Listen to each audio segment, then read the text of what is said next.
রাত তখন প্রায় ৩টে। চারদিকে গভীর অন্ধকার, কেবল একটা টিমটিমে স্ট্রিট লাইট জানালার কাঁচ ভেদ করে হালকা আলো ফেলেছে ঘরে।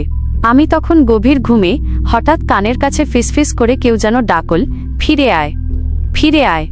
ধর্মর করে উঠে বসলাম। ঘরের মধ্যে আর কেউ নেই। বুকটা ধুক ধুক করছে। মনে হলো হয়তো ভুল শুনেছি। আবার শুয়ে পড়লাম। চোখ বুঝতেই আবার সেই শব্দ। এবার আরও স্পষ্ট, যেন ঠিক আমার মাথার পাশে দাঁড়িয়ে কেউ শ্বাস ফেলছে। ঠান্ডা ঘামে ভিজে গেল শরীর।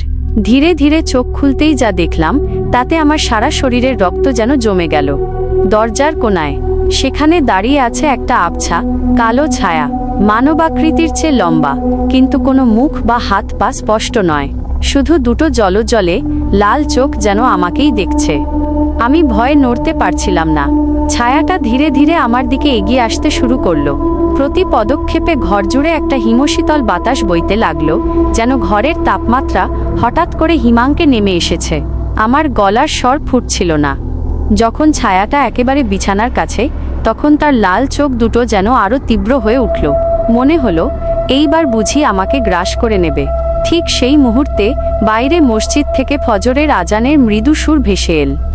আজানের শব্দ কানে যেতেই সেই কালো ছায়াটা যেন মুহূর্তেই ধোঁয়ার মতো মিলিয়ে গেল। ঘরটা আবার আগের মতো শান্ত, কিন্তু আমি জানি সে ফিরে এসেছিল, আর হয়তো আজও এই অপেক্ষাতেই আছে।